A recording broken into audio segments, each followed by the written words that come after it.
L'état d'esprit de gagnant, ça se cultive. Et le stress ne doit pas pouvoir faire partir l'état d'esprit de gagnant. Quand on veut quelque chose, il faut se battre pour ça. 60 entreprises naissent tous les jours en Côte d'Ivoire. Malheureusement, au bout de 3 mois, c'est la chute libre pour beaucoup d'entre elles et quelques-unes seulement arrivent à se maintenir à flot. Pour aider ces entrepreneurs à continuer leur activité et à développer leur business, Live TV et Mansa Bank ont initié le programme Jeune Mansa pour promouvoir l'entrepreneuriat, coacher et financer des projets viables.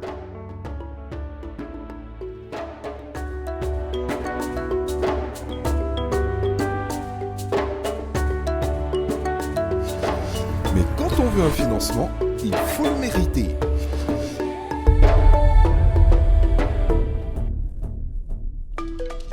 Un nouveau jour s'ouvre sur la Villa Mansa. Souvenez-vous, la semaine dernière, 9 entreprises ont été sélectionnées pour tenter de gagner un financement allant jusqu'à 50 millions de francs CFA. Mais après leur premier pitch devant nos 3 sévères membres du jury, l'une de ces entreprises, en l'occurrence Watt Energy, a quitté l'aventure.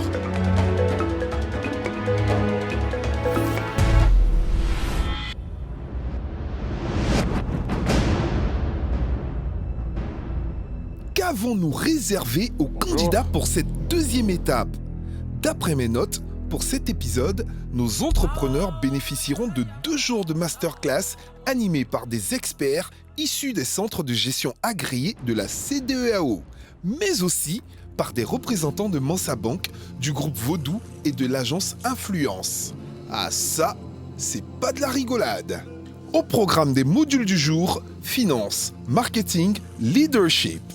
Je voudrais d'abord vous féliciter parce que vos idées projets ont été retenues parmi un certain nombre et la sélection a été faite par un des grands cabinets qui font partie des 5 premiers cabinets au monde. Aujourd'hui, il s'agit d'habiller votre projet, de transformer ce projet en ce qu'on appelle plan d'affaires ou business plan. La salle de présentation de la Villa Mansa a pris des allures de salle de classe. La voix tient à informer les téléspectateurs de l'absence de Mister Bio de Eden Commodities. Pour des raisons familiales, notre candidat a dû abandonner la conquête du trône. Nous lui souhaitons bon vent et nous continuons avec nos 8 entreprises encore en lice. Allez, c'est parti avec le premier intervenant, Jacob Amematekpo, du centre de gestion agréé par la CDEAO Amtech, un centre qui appuie et encadre les PME dans la structuration de leurs projets. Comment concevoir un plan d'affaires gagnant? Un entrepreneur doit être positif, quelles que soient les circonstances. Donc, il n'y a pas d'échec. Tout est apprentissage. Qu'est-ce qui me différencie des autres? Le produit existe, certes. Le service existe, certes. Mais qu'est-ce que j'apporte de plus? La banque peut demander des garanties. C'est ce qui manque aux PME. Mais il y a des organismes qui sont là, qui ont été créés au plan africain, au plan domestique, pour pallier à ce problème-là. Au plan africain, je vous ai parlé de AGF, où moi-même je suis administrateur et président du comité de garantie. Je peux vous parler du FSA, Fonds de solidarité africain, qui est basé à Niamey. Je peux vous parler du FAGAS, par exemple, EcoCredit. Il y a plein de garanties. Et au plan domestique, il y a le fonds de garantie des PME qui a été mis en place. Et pour avoir accès à ce fonds de garantie des PME, il faut passer par les SAE, structures d'appui et d'encadrement. C'est notre rôle. Comment structurer son business plan? Les éléments qui font office de garantie pour les banques? Autant de tips et de conseils que prodigue notre expert en finance, Jacob Amematekpo. Vous donnez un business plan, on démonte le business plan et on le remonte au goût des banques et établissements financiers. Il y a ce travail de fourmi là qui doit être fait. Beaucoup ont des idées. Il y a non, mais j'ai une idée merveilleuse. Maintenant, on dit qu'il faut traduire ça en chiffres. C'est là qu'ils sont bloqués. Parce que c'est un travail de fourmi. Hein. Mais nous, on aide à faire ça. On n'avait pas forcément la meilleure méthode pour trouver des financements. Mais je pense que là, avec la formation qu'on a eue, on va réorienter cette façon de travailler là pour rentrer dans ce canevas.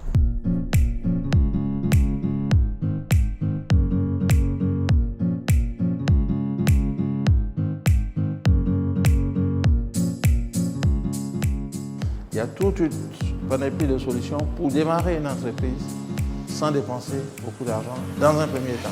Nous avons constaté beaucoup de choses qui manquent, notamment au niveau de la traçabilité même de notre compte. Voilà, parce que les formateurs ils ont insisté là-dessus. Au niveau même de tous les outils qui permettent, n'est-ce pas, d'avoir des financements, nous étions ignorants.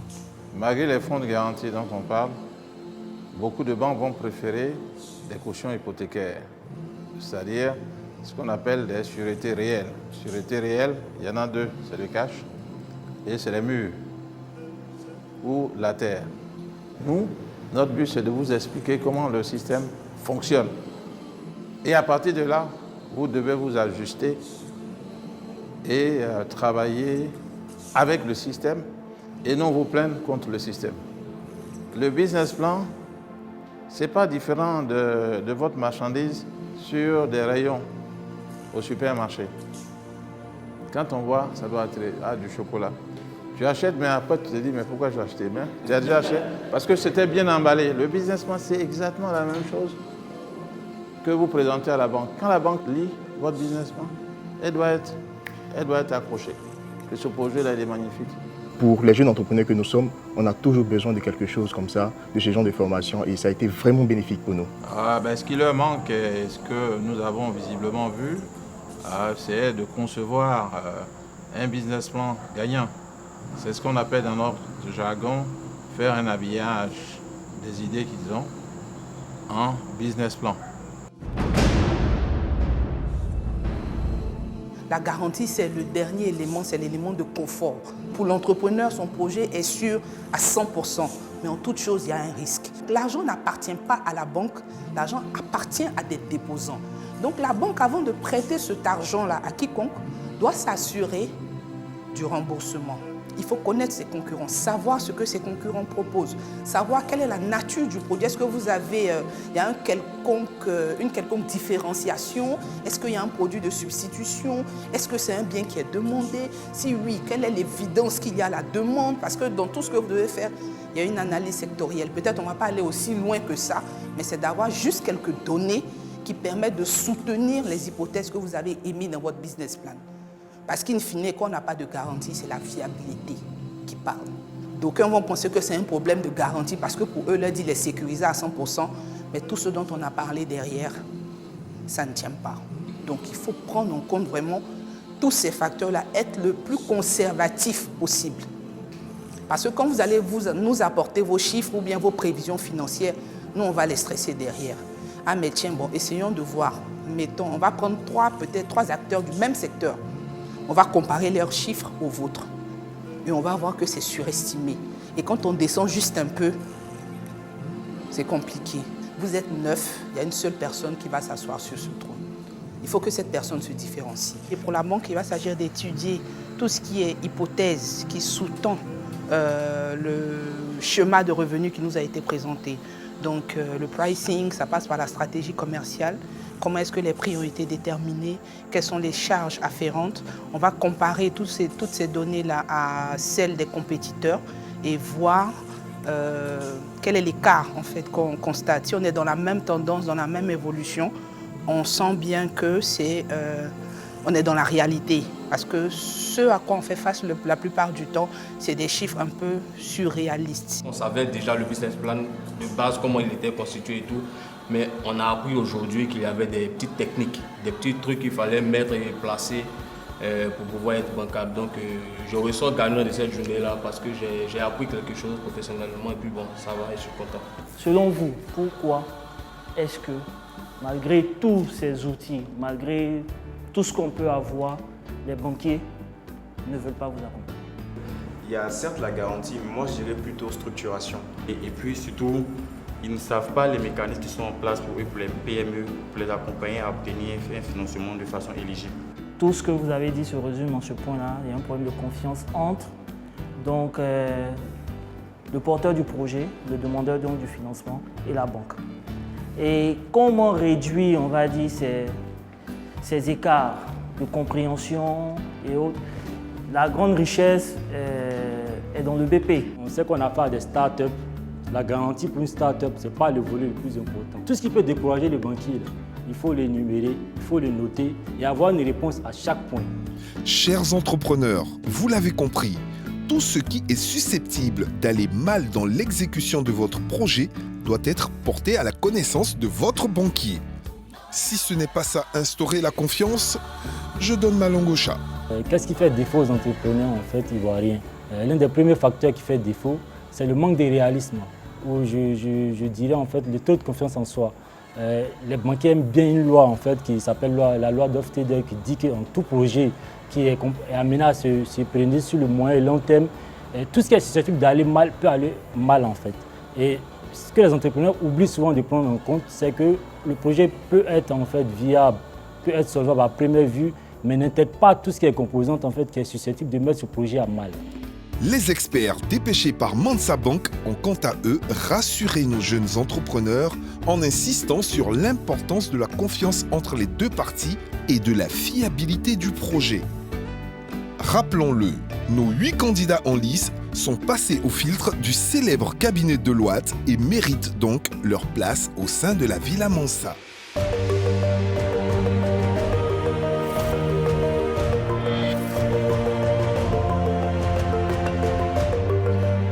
Bonjour! Dans la Villa Mansa, un jour nouveau commence et l'apprentissage est toujours de mise pour nos entrepreneurs. Cette journée de formation sera axée sur le marketing et la communication avec un soupçon de développement personnel. Les différentes masterclass seront assurées par M. Agara Yao, directeur du pôle études et intelligence marketing du groupe Vaudou, et Dame Komwe Traoré Fatou, consultante en marketing de l'agence Influence. En tant qu'entrepreneur, en tant que manager de votre entreprise, ne va pas être forcément lié aux connaissances que vous avez. Ce n'est pas forcément celui qui sait le plus qui est le patron, mais c'est vraiment celui qui est capable de prendre les décisions quand il faut, de trancher, de diriger la vision, c'est lui qui est le patron, quoi. Ok, donc comme on l'a vu, en tant qu'entrepreneur, vous serez amené donc à, d'une part, défendre vos idées, vos projets que vous avez, aussi bien auprès donc, de vos collaborateurs qu'auprès de partenaires extérieurs, donc pour recueillir leur adhésion. Vous serez aussi amené à mobiliser vos équipes derrière les projets que vous avez pour qu'ils puissent donner le meilleur d'eux-mêmes pour y aller. Et pour réussir cela, en fait, les deux choses qu'il va avoir à l'esprit, c'est un, bien se connaître soi-même, donc ses faiblesses, comment est-ce qu'on fonctionne, et puis en fonction de ça, donc bâtir un discours qui soit cohérent avec soi, qui soit consistant avec ça, en essayant d'être le plus soi-même. Parce qu'en réalité, si vous essayez de ressembler à un autre manager qui n'est pas vous, vous allez perdre beaucoup d'énergie. Et puis il va y avoir des moments où, lorsque vous ne pouvez pas sur le niveau que vous devez donner, ça va entraîner donc des dissensions avec les gens. Donc vraiment être conscient de ça, être conscient du fait que les gens autour de vous, ils sont comme ils sont en raison de leur histoire. Donc les gens ont un comportement plutôt dominant parent parce qu'ils ont un parent qui a été très influent dans leur vie, donc plutôt parent nourricier, plutôt parent critique, adulte ou encore enfant, comme on l'a vu, enfant soumis, enfant spontané et consort.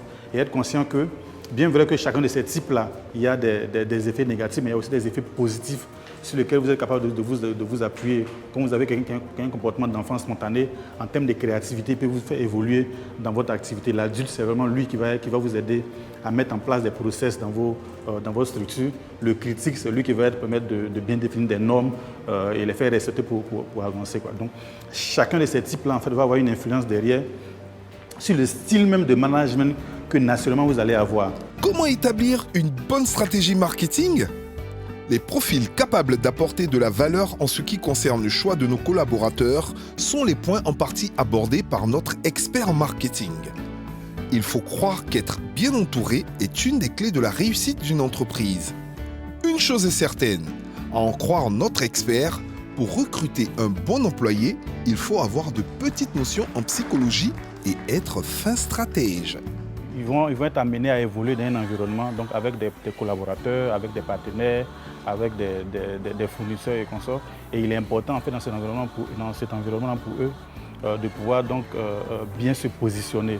Donc ça demande de mieux se connaître soi-même, d'avoir des clés aussi pour connaître les autres et puis pour avoir ensuite des dialogues, on va dire, assez constructifs avec ces derniers-là, quoi. Donc c'était important pour qu'ils aient ces notions-là pour les aider donc, à mieux défendre leurs idées et à mieux évoluer dans les environnements dans lesquels ils vont évoluer, quoi. Bonjour tout le monde. Je suis Madame Komwe Traoré Fatou.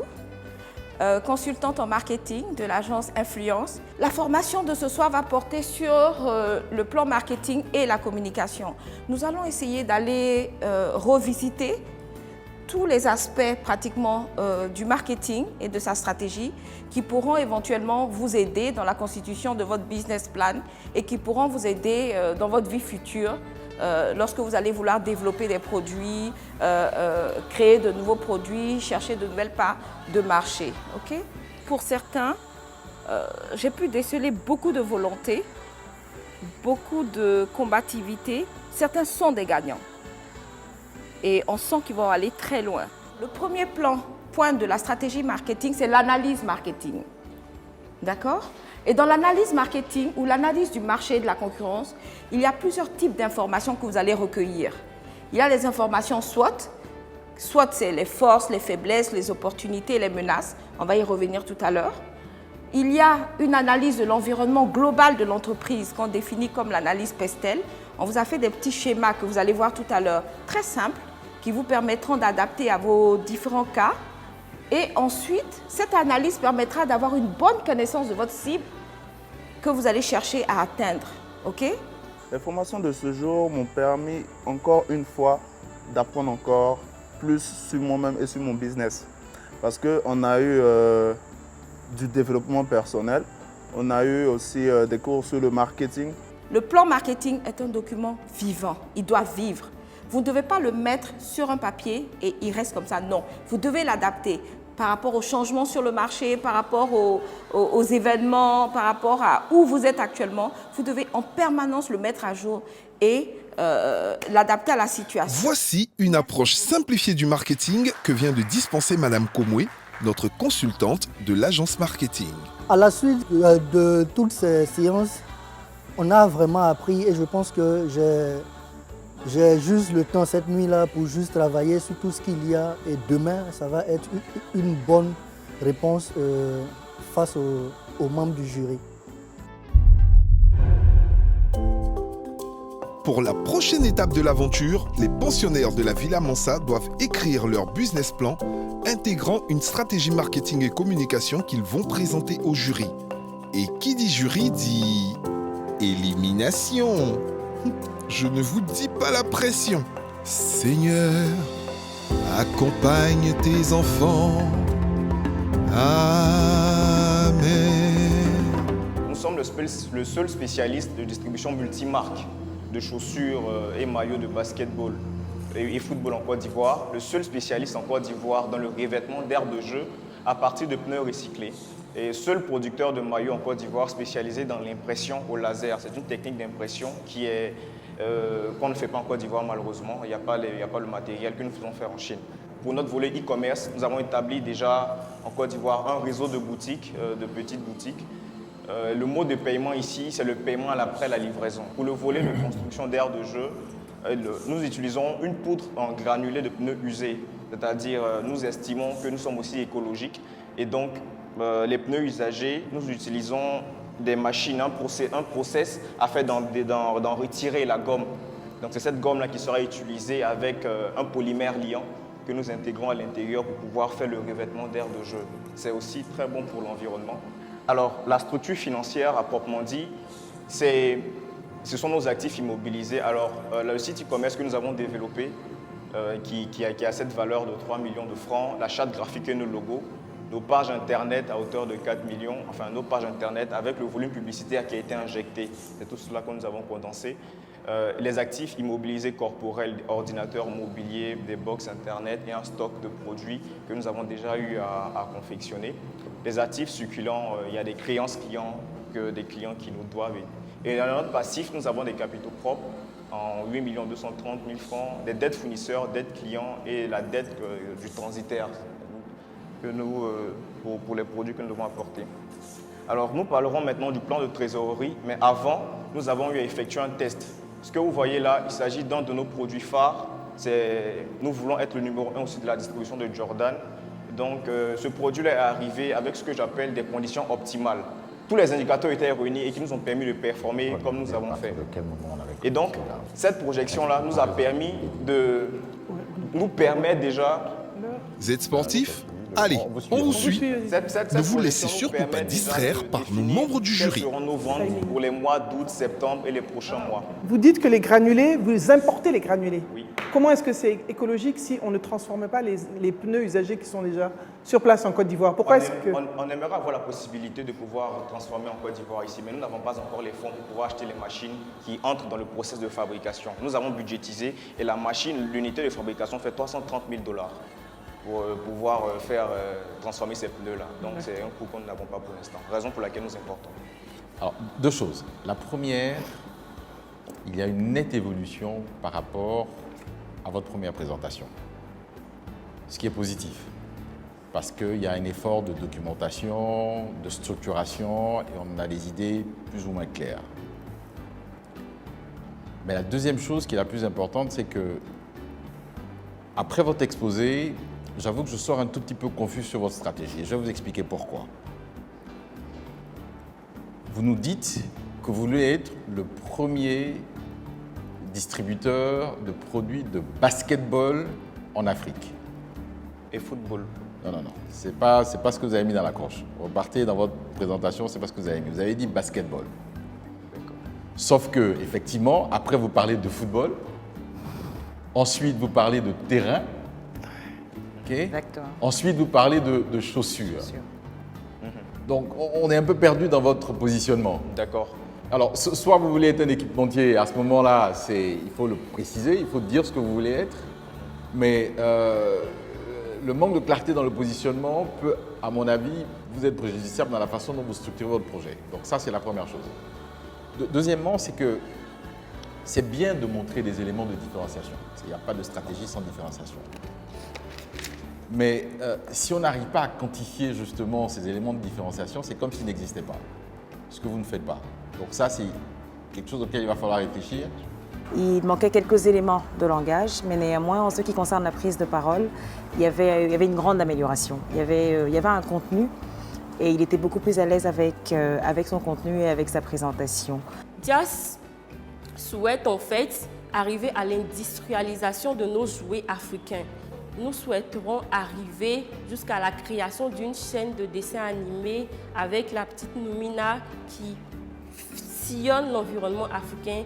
On a fait l'étude du marché, on a testé le produit sur le marché, on a acheté le matériel nécessaire qui puisse nous permettre de fabriquer, confectionner. On a aménagé un petit local à la maison et le produit est sur le marché, il se comporte très bien. Du coup, l'environnement économique est très favorable. On a aussi l'évolution de la technologie qui fait... Il est facilement à 13 minutes, parce qu'il nous a fait signe pour 10 minutes. Mais moi, je ne le vois même pas. Oui, on va arrêter là. Ouais, 2 minutes. Comment? 2 minutes. On a l'environnement économique qui est très favorable. On va aller très vite. Nos fournisseurs, c'est les fournisseurs de paille, de la ouate et tout ce qui va avec. On a aussi visité nos concurrents qui sont les peluches normales sur le terrain, qui n'ont pas de créativité, mais qui arrivent à produire à grande échelle. C'est à ce niveau-là que nous voulons arriver. Alors, notre stratégie, ce qui fait notre force aujourd'hui, c'est que nous avons un produit qui est original, qui est traditionnel, qui est culturel, qui se comporte très bien sur le marché. Et, mais aussi une opportunité qui s'offre à nous, c'est qu'on a la possibilité de développer notre marché au niveau local, mais aussi au niveau international. Notre faiblesse, c'est que nous n'avons pas le financement, nous n'arrivons pas à produire de façon industrielle. Vous n'allez pas avoir le temps d'aller plus loin que ça. Ce sont les enfants, votre cible. Pourquoi? Pourquoi? Parce que je suis une mère. J'ai une petite fille de 2 ans et j'ai envie de lui donner beaucoup d'amour et d'affection, mais aussi aussi l'éducation culturelle, l'éducation que nos parents nous ont laissée, nos ancêtres. L'Afrique est un berceau de l'humanité et elle a une histoire à raconter. D'accord. En fait, je vais vous aider dans la question. Quelle est réellement la valeur ajoutée de votre produit pour ces enfants? La valeur ajoutée de nos produits, c'est que, comme je vous l'ai dit la dernière fois, c'est un produit qui est traditionnel. C'est un produit qui raconte une histoire, qui a un message. Et le parent, en offrant ce produit à l'enfant, essaie de lui inculquer nos valeurs, nos traditions. Merci. Donc, quand vous parlez de copie, qu'est-ce que vous voulez dire? Parce que finalement, tout le monde le fait, beaucoup de gens le font, mais le font, chacun le fait. Quelle est votre particularité par rapport à quelqu'un qui fait le nounours en pagne? Parce que vous avez parlé des copies, etc. Alors, la particularité de mes nounours, c'est que, bon, c'est un nounours en pagne comme ce qui existe sur le marché, mais le processus de fabrication n'est peut-être pas pareil. Mes finitions sont meilleures. L'étude par rapport à la sécurité est aussi au sein du processus de fabrication. Donc on fait une attention particulière à tout ce processus-là jusqu'au produit final. Merci. C'est censé être une présentation de business plan, n'est-ce pas? Okay. Je suis désolé, mais un business plan sans chiffres, je ne sais pas ce que c'est. Oui, j'ai les chiffres. D'accord? Donc là aussi, il faut peut-être faire un peu mieux si vous êtes encore dans la course, mais on ne va pas se contenter ni de discours, ni d'un certain niveau de verbiage qui n'apporte pas grand-chose à la substance de votre projet. D'accord. D'accord? Quel est votre chiffre d'affaires que vous prévisionnel? D'accord, je peux vous le... Ah non, dites-le moi, vous devez le connaître. Vous avez une idée de ce que vous voulez atteindre? Bien sûr. On a en moyenne, pour un investissement de 8 millions, on a en moyenne un chiffre d'affaires de 24 millions. Et la marge dedans, c'est quoi? La marge autour de 14 millions. Vous avez une marge de 14 millions sur 24 millions. Vous n'avez pas d'équipe? Si, j'ai une équipe, mais les coûts de l'équipe sont compris dans l'unité de fabrication. Merci. LL Food. Je tiens à préciser que ni la voix que je suis, ni les membres du jury n'ont encore eu le privilège de goûter à leur fameuse pizza à loco. La stratégie de l'entreprise, ça se passe avec notre plan marketing. Au niveau de la politique de prix, LL Food veut jouer vraiment sur les prix, proposer des prix vraiment flexibles, accessibles à tout le monde. Alors, notre tarte à loco se situe entre 3 000 et 6 000 francs pour les grandes tartes. Mais également, nous proposons aussi des box à loco. Par exemple, cette box à loco là, la loco, plus 2 œufs, une boisson, cette box a seulement 1 000 francs, qui permet aujourd'hui à l'Ivoirien, quand il sort de chez lui, il peut rapidement prendre une box, en emporter, en sur place et en livraison. Comment est-ce que nous allons communiquer pour atteindre notre cible? Alors pour ce faire, le projet qui a été lancé depuis 2 ans n'est pas mal connu du public. Pour ce faire, nous allons procéder à une communication en amont, avec la mise en place des affiches publicitaires un peu partout dans les rues d'Abidjan, comme ceci. Ouverture bientôt de votre premier fast-food africain, made in Côte d'Ivoire. Il y a encore 5 minutes, je crois. Okay. Vous avez fini? Non, pas encore. Okay. Maintenant, nous sollicitons un prêt pour financer l'ouverture de notre premier restaurant, histoire de vraiment s'imposer sur le marché avec le premier restaurant qui va donner naissance à d'autres restaurants aussi chaque 6 mois. Mais où est le business plan?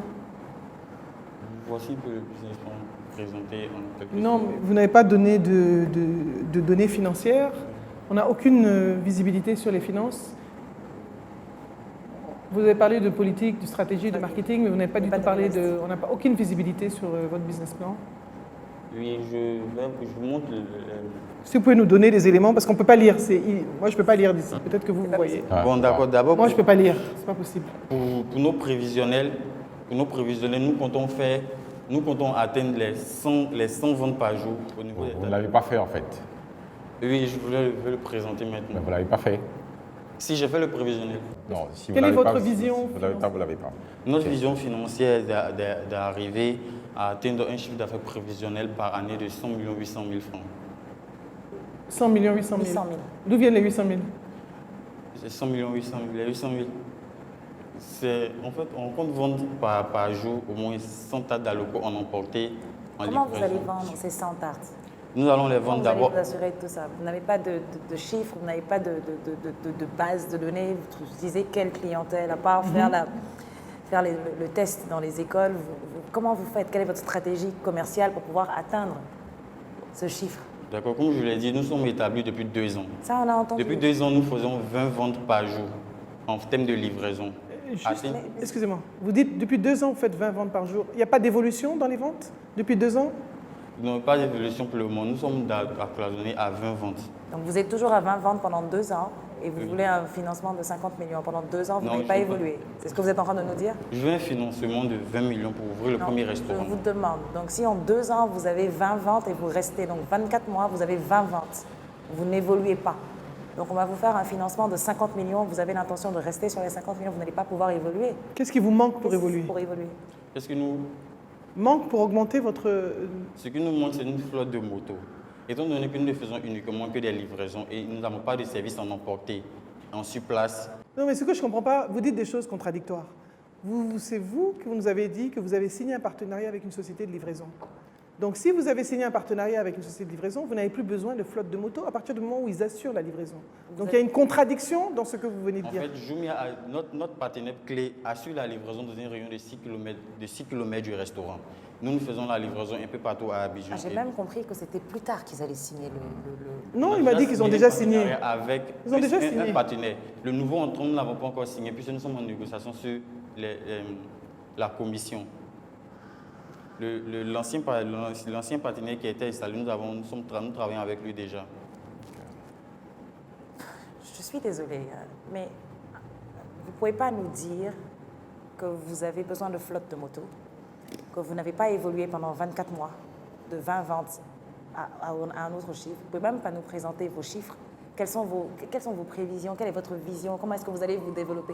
Non, on ne l'a pas. Quelle est la demande? La demande, on dirait qu'il n'y a pas de marché, on n'a pas de... Il n'y a pas de demande? Il n'y a pas de... Quelle serait la vraie demande? Vous dites que vous fournissez 20 tartes. Pour arriver à 100, comment est-ce que vous êtes arrivé à ce 100? Comment est-ce que vous avez analysé cette demande? D'où elle vient? Alors, les 20 tartes sont d'abord les livraisons que nous effectuons par jour. Nous comptons arriver à 100 tartes par jour. Tout ça, on a compris. Mais comment est-ce que vous passez de 20 à 100? Comment? Pourquoi? Et qu'est-ce qui vous fait passer de 20 à 100? Est-ce que les 20, vous avez plus de demandes que ça?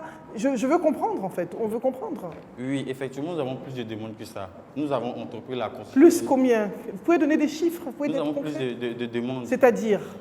Nous avons atteint la 2e année où nous avons construit notre street food qui a été démoli. Nous avons atteint la barre des 50 commandes. Ça, c'est quand nous étions à domicile que nous faisions 20 ventes. Quand nous avons construit notre street food qui était à Hongrie, qui a été démoli, nous avons atteint la barre des 50 commandes en livraison. On n'offrait pas de service en emporté et sur place. On y faisait uniquement des livraisons. Le projet tel qu'il nous avait été présenté paraissait a priori être un beau projet. Okay. Votre business plan n'est pas assez élaboré. S'il existe. Il n'est pas chiffré. Analyse d'environnement, on sait rien. On ne sait pas comment vous avez évalué le marché. On ne sait pas comment vous allez monter de 20 à 100. Je dirais, le plan de migration entre le stade où vous êtes aujourd'hui et l'objectif que vous voulez atteindre. Et tout cela ne semble pas non plus très coordonné dans la façon dont vous allez utiliser les différents leviers qui vont être nécessaires, notamment, je dirais, dans votre politique de communication et même des livraisons. Je vous fais remarquer d'ailleurs que lorsque vous avez parlé des canaux de communication, vous avez parlé d'affiches. Et 2 minutes après, vous nous dites que votre clientèle, elle est plus sur les réseaux sociaux. C'est un peu contradictoire. Allez, que nous réserve notre jeune entrepreneur Choco de Géodata?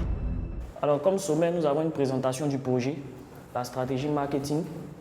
En 2, la présentation de l'équipe et de la structure, les prévisions financières. Eh oh, le jury est par ici. Le Géodata est de mettre en place... C'est à nous qu'il faut faire face. C'est ce que j'allais dire. Le projet de Géodata est de mettre en place une chaîne de conception de drones made in Côte d'Ivoire. Alors pour atteindre cet objectif-là, on a subdivisé ce projet à long terme en 4 petits projets. La société a été constituée en mai 2020, fin mai 2020, donc on aura bientôt 1 an. Donc on a fait un plan de trésorerie sur l'année 2020 qui s'est écoulé. Ensuite, on a essayé de faire une projection sur l'année 2021 et l'année 2022 et des bénéfices qu'on pouvait avoir avec ces 4 prestations de services qu'on va mettre effectivement sur pied, c'est-à-dire la vente de matériel, les services après-vente, les prestations de services et puis les formations. Donc, Ce sont ces chiffres-là qui montrent un peu comment est-ce que nous allons transformer cet argent qui va rentrer en bénéfice et puis comment est-ce que sur le long terme on prévoit maximiser notre production et notre bénéfice. La présentation est bonne. Je pense qu'il y a quelque chose de relativement bien articulé. On a une idée relativement claire des objectifs à long terme et on a une espèce de sentier bien défini de la façon dont on veut y arriver. On a quelques chiffres, donc il y a au moins un début de business plan et surtout avec un plan de trésorerie prévisionnel qui montre bien qu'il y a une préoccupation de maintenir la liquidité sur le projet. Deux ou trois éléments peut-être sur lesquels vous pouvez faire quelques améliorations. J'aurais aimé voir que vous clarifiez la répartition de revenus par type de service, les 4 services que vous avez émis. Ce qui serait bien, c'est de dire, voilà, en année 1, on va faire tel service, en année 2, on va faire tel service, et en année 3, voilà la répartition, tel service, le service 1 qui est la vente, serait X%. Donc ce serait bien de clarifier. Une fois que vous aurez des cibles claires, ce sera beaucoup plus clair pour vous de savoir à qui vous adressez quel service. Vous avez parlé de formation, je n'ai pas réussi à comprendre la durée de la formation, à qui vous faites la formation, c'est un peu flou aussi.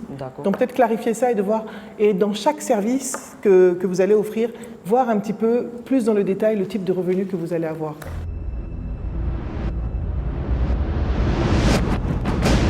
Bonjour messieurs, dames. Bonjour. Bonjour. Je suis Laurent Loba, fondateur de 14 Musique, qui est une application de musique qui vous permettra d'écouter toute la musique ivoirienne et africaine. Nous avons fait une étude de marché qui nous donne 4 900 000 utilisateurs en Côte d'Ivoire, selon le site Data Reportal. Notre modèle économique est basé sur les abonnements payés par les utilisateurs, d'une part, et par les artistes, d'autre part, pour pouvoir ajouter la musique sur notre plateforme. Parmi les 4 900 000 utilisateurs, nous avons essayé de capter 10% de cette communauté-là qui donnera 600 000 utilisateurs. Notre chiffre d'affaires de cette année... Le grand Loba de 14 Musique. Respirez, la voix est avec vous. Selon nos prévisions, notre chiffre d'affaires de cette année est estimé à 50 millions de francs CFA, dont les abonnements mensuels premium donneront 42 millions de francs CFA et les artistes 8 millions de francs CFA à défaut de 8000 chansons ajoutées sur la plateforme. Le Corona a démontré que si il n'y avait pas l'industrie musicale du streaming aux États-Unis ou en France, ces industries-là allaient fermer. Et c'est ce même concept que nous voulons envoyer en Côte d'Ivoire pour pouvoir aider les artistes et aussi les artistes africains de pouvoir vivre de leur art. Le produit qu'on vend, c'est une application et un site, une application de streaming musical et un site de gestion pour les artistes. Le prix d'un abonnement 14 Musique est de 1000 francs CFA par mois. La mise en ligne des artistes est estimée à 999 francs CFA pour un single, un album, 9 999 francs CFA pour la distribution, afin que nos clients et les utilisateurs puissent accéder à notre produit. Nous utilisons une application, un site internet, et pour la promotion, nous utilisons l'internet, les réseaux sociaux, la radio et la télé. Vous avez 3 minutes pour atterrir, s'il vous plaît. L'équipe de 14 Musique est composée de moi, Laurent Loba, fondateur et CEO, Lionel Ba, développeur, Johnny Jonathan, manager de Kif No Beat, et aussi notre business manager et Didibé qui est notre égérie. Nous avons besoin de 35 millions de francs CFA pour pouvoir mener à bien notre projet. Quelle est votre estimation justement de la croissance de ce marché? Et quand vous dites qu'il est porteur, ça veut dire quoi exactement? Lorsqu'on dit que ce marché est porteur, nous avons pris une analyse en fonction des caractéristiques qui se passent dans les autres pays, c'est-à-dire l'Occident et les États-Unis. s'il n'y avait pas la musique, le streaming dans ces pays-là, le secteur musical allait s'éteindre. Il y a beaucoup de confusion dans la façon de nommer les choses. Le marché potentiel est de 4 600 000, 900 000. 4 900 000. C'est un marché potentiel qui représente les utilisateurs de quoi? Côte d'Ivoire. De quels utilisateurs? D'où vient ce chiffre?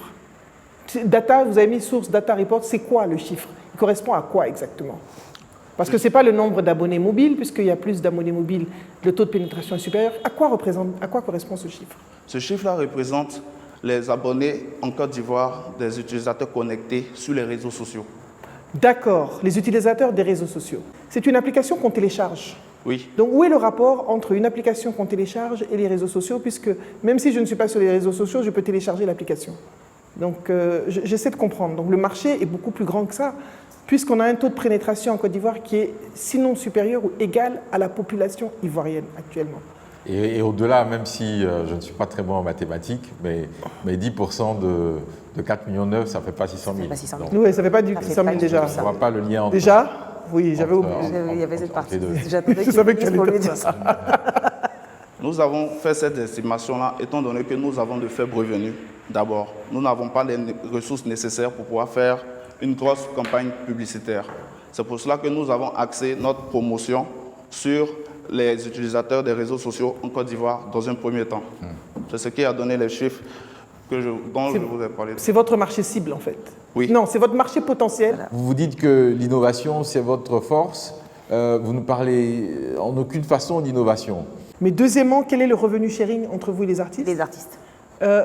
Vous dites que les artistes payent pour être sur la plateforme, mais on ne sait pas, une fois que les 1000 francs par mois, comment est-ce que les artistes sont rémunérés? Puisque l'objectif d'entrée de jeu, vous avez dit, c'est pour que les artistes gagnent de l'argent. Vous ne nous avez pas dit comment ils gagnent de l'argent. Bon, de toute évidence, il y a encore beaucoup de travail. Hein. Voilà. Merci. Il n'y avait pas d'explication, il n'y avait pas de planning, il n'y avait pas de structure, il n'y avait aucun impact. On a été assez déçus et on n'a pas tellement compris. Tout était cafouillé, tout était flou. Allez, un coup de mouchoir pour éponger tout ça et on atterrit dans la bioferme de Mr. Godlove où rien ne se perd, tout se transforme. Donc là, il s'agit du projet La Bioferme. Et la bioferme est un système agroécologique et d'agriculture de conservation.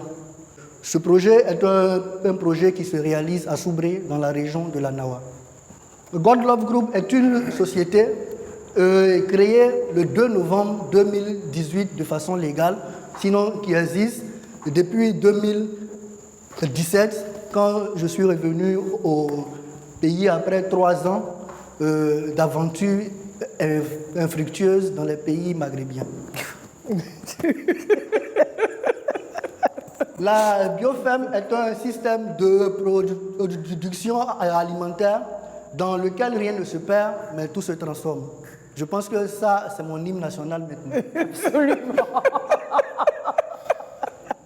Donc là, je vais mieux vous présenter ce que nous faisons, mais plus en image, de sorte que vous puissiez mieux percevoir la clarté ou la valeur de nos activités. Donc en premier, nous avons l'élevage des reproducteurs sur notre ferme. Donc je tiens aussi à signifier que toutes ces images-là proviennent de notre ferme, donc ce sont des images réelles à notre production. Donc là, nous avons donc l'élevage de nos reproducteurs sur la ferme. Et ici, nous avons donc la collecte des œufs qui va se faire par la suite. Et derrière, nous avons notre salle machine qui va permettre d'incuber donc les œufs, de sorte que nous puissions obtenir directement les poussins d'un jour. Notre marché est segmenté de cette façon. Nous avons donc le marché de niche où nous retrouvons les boss, comme on le dit, et les grands hôtels et les restaurants. Ceux-là, ils nous payent au cash ou pour la plupart par banque souvent. Nous avons également le marché de masse qui lui renferme ou regroupe toute la classe ouvrière, à savoir les ménages à faible revenu et les maquis et restaurants. Ceux-là qui nous payent carrément au cash. En 3 ans d'existence, nous employons aujourd'hui 10 personnes qui sont à plein temps. Donc ici, nous avons une stratégie qui se veut identitaire afin de pouvoir percer le marché. Parce que derrière, tous nos produits fermiers se vendent sous le label La Volaille de la Nawa afin d'apporter une garantie identitaire aux clients. Demain, si nous ouvrons la bioferme à Boaké, ça va être donc la volaille du Béquet, de sorte à rassurer notre cible que nous produisons localement afin de pouvoir les satisfaire. Donc nous avons plus de 85 000 demandes par an. Donc nos chiffres de 2020, malgré la crise, nous avons pu faire 75% et 75 millions de chiffres d'affaires avec des charges d'exploitation qui sont à plus de 70% de ce chiffre d'affaires.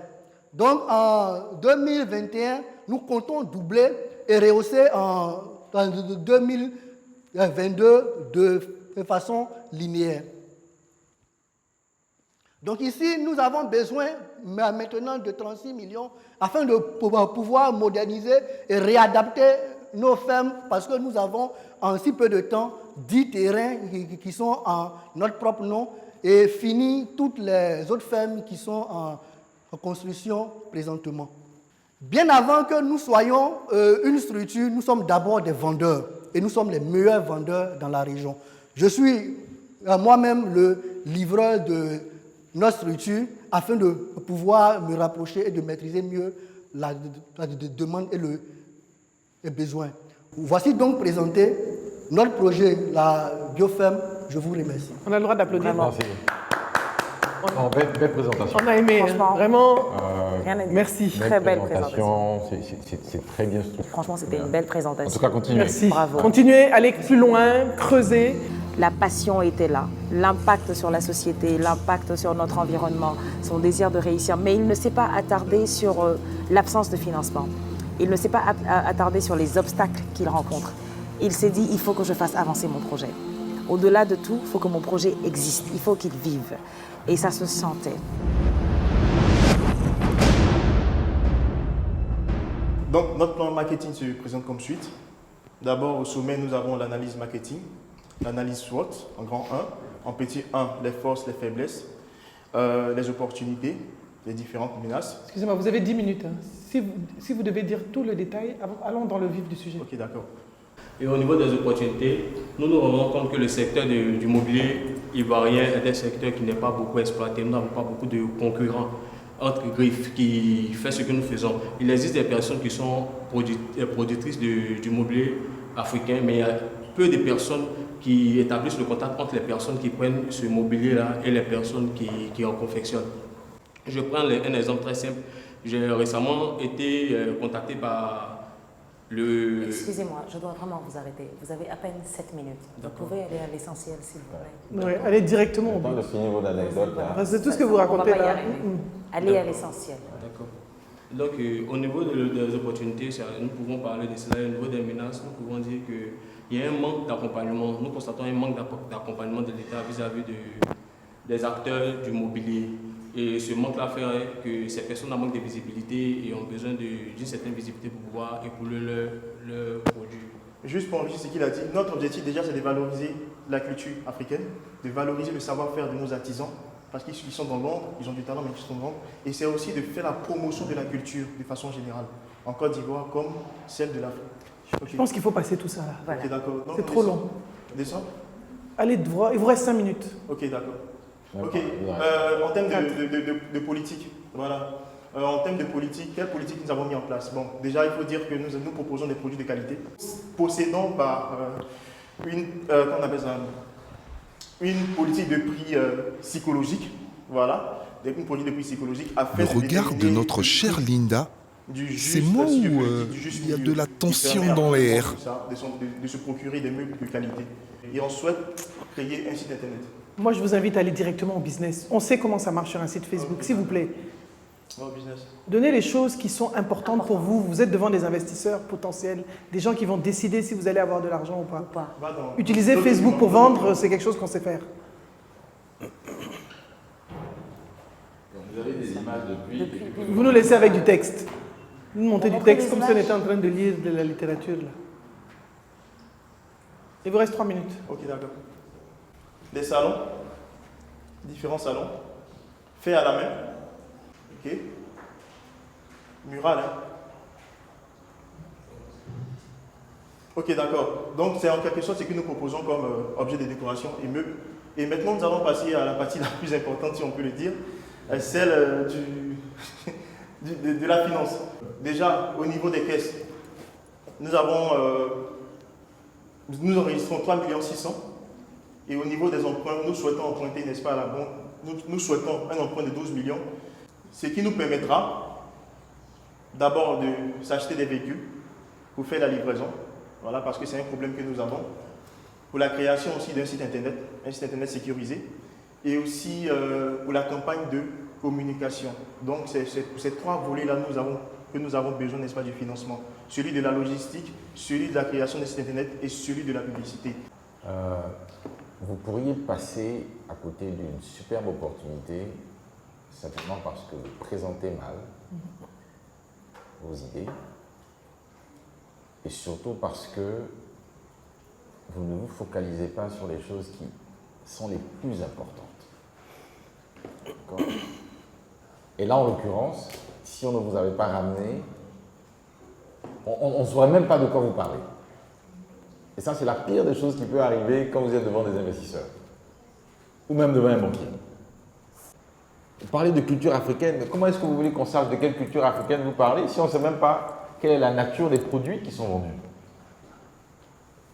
D'accord? Et en plus, la pire des choses qu'on puisse faire dans ce type de situation, c'est de venir avec un document Word. Franchement, je suis désolé. Là, vous avez vraiment raté quelque chose.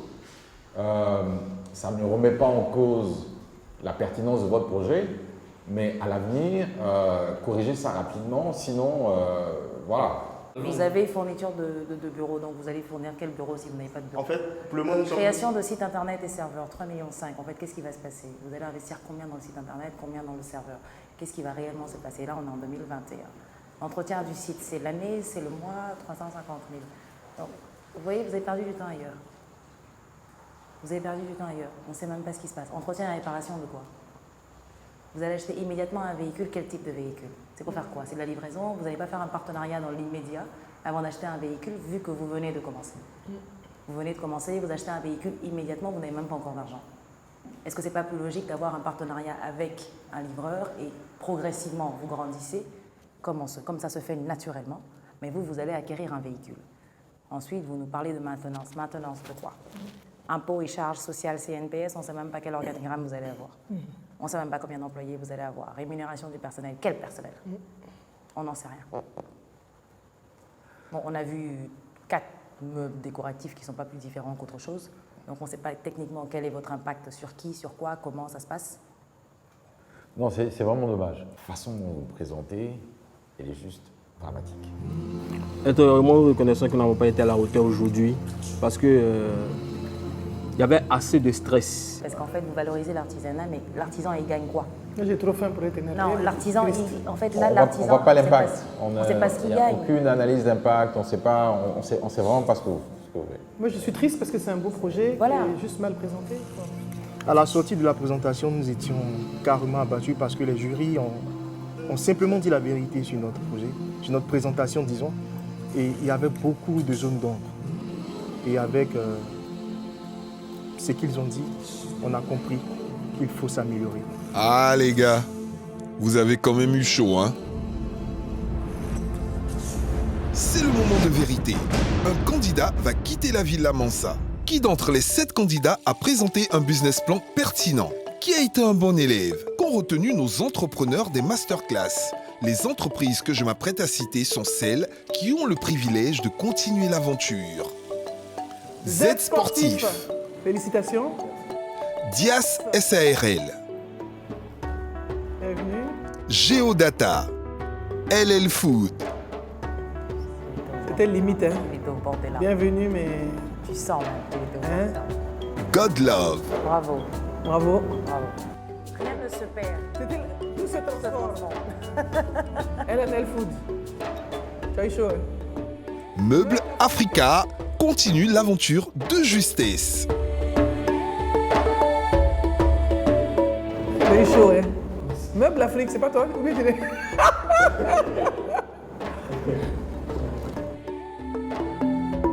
La musique s'arrête pour 14 musiques. Il n'a malheureusement pas su convaincre les membres du jury. Ça ressemble à du repêchage et je pense que vous devriez en tenir compte. D'accord? Si vous venez nous sortir quelque chose du même niveau et de la même qualité que ce qu'on a déjà eu, bye. Prenez les prochaines étapes vraiment très au sérieux. Pour vous financer, il faut que vous soyez vraiment différenciant. Il faut que vous ayez quelque chose d'unique. Il y a encore beaucoup de travail. Bon courage. Merci. Merci.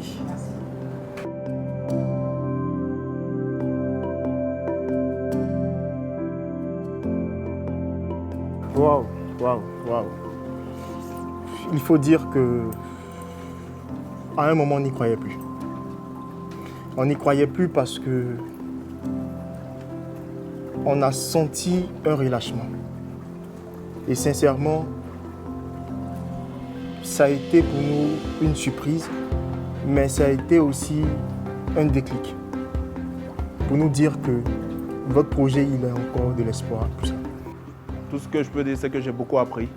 J'ai beaucoup appris. Je n'étais pas habitué à parler en public et c'était une très belle expérience. Il n'a pas été très percutant, très clair. Il avait fait mieux à la première présentation, mais là, ce n'était pas du tout ça.